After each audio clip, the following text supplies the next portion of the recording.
Welcome back, Bulldogs fans. Week one is in the books, and it didn't go the way we all expected it to, but we are still going to do our recap. We're going to go over the highlights of this game. I'm going to give my thoughts, some positive, negatives, and we're even going to give out an offensive player and defensive player of the week, something we're going to start trying to do every week on this channel.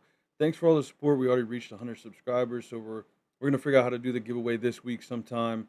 Just keep liking the videos, keep showing support. We're going to keep trying to get them out there for you guys. Let's jump into it. The first quarter of this game was a defensive slugfest, and anytime either offense moved the chains, a flag set them back again, ending a sloppy first quarter 0-0. The start of the second quarter, however, saw Syracuse commit Abin Muhammad start to take over this game. With 11 minutes left, he caught a pass, breaking a tackle, and scoring from 45 yards out to put the first points on the board. And after converting the two-point conversion, the Panthers jumped out to an 8-0 lead. The ensuing kickoff saw sophomore Kaila Villa take a short kick and find a seam breaking past midfield, only to run into a brick wall and Anthony Nelson, who forces a costly fumble for the Bulldogs. This would become an unfortunate theme for this game. After the Dogs force a 4th and 9, they blow a coverage and leave the big Scott Freeman wide open to make this game 14-0 after a failed two-point conversion.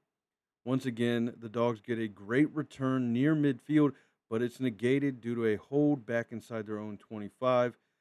Again, common theme in this game for the Bulldogs. Despite the penalty pushing them back, the Bulldogs would drive near the red zone for the first time in this game, but it would come up empty after a miscommunication on 4th down.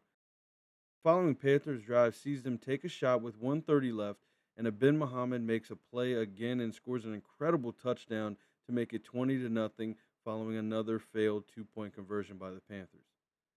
The kickoff once again saw a huge Bulldogs return as Boston Todd finds a hole and springs inside Camden territory to the 35-yard line. However, the very next play, the Dogs shoot themselves in the foot again as Brian Dick fumbles on the first play of the drive. This sent the teams into half with Camden up 20-0, and the second half wasn't much better for the Dogs. After a failed Pooch onside kick saw the Panthers return it to the Dogs 30, Martinsburg defense would hold strong and force a punt, but sadly the offense quickly goes 3-and-out, and that's pretty much how the rest of the third quarter went. So picking up to start the fourth quarter, on a 3rd and long, it's that man again, number one, Abin Muhammad, who comes off the edge to sack Brian Dick and force a Bulldogs punt. A few plays later, Abin would make another great play, adjusting and bringing in a pass while falling down at the 2, which set up another Camden touchdown, and they'd convert the two-point play, making it 28-0. The Dogs would end up scoring late in the fourth, but as you could have guessed, a penalty wipes away the touchdown, and the Dogs couldn't find the end zone again, allowing the Panthers to run the clock out and start the season 1-0 after a 28-0 win over our Bulldogs. My overall thoughts: Martinsburg got beat by a bigger, more experienced team who's going to compete for their own state title in New Jersey this year. They're also probably the best team we see all year, but this schedule doesn't ease up that much for us. And I'm not throwing in the towel yet on these Dogs. They're young, the offense looked young, they seemed very one dimensional, which just allowed that Camden team to pin their ears back and kind of dominate this game. Hats off to Camden, though. That team is incredible, a lot of speed and athleticism. I can't wait to see how they finish their season. As for our Dogs, though, we need games like this every now and then. A score really would have went a long way to help this offense's confidence, but I don't think we're going to struggle to run the ball like that in every game this season.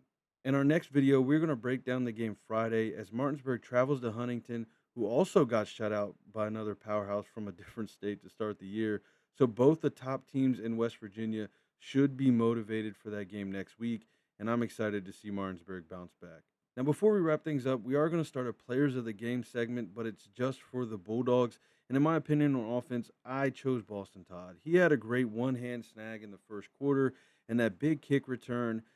Brian Dick might be here if he doesn't struggle throwing the ball the way he did. I really hope they open the playbook up more.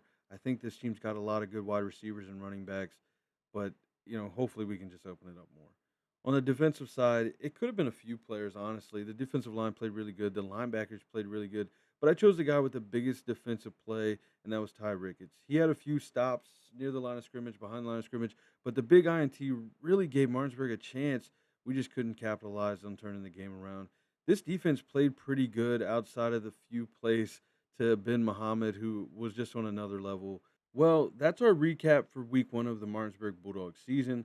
Leave your comment below who you would have picked for the players of the game and leave your thoughts on this game and the future of this season. Stay positive, though. It is a long season. And as always, stay blessed. Go Bulldogs.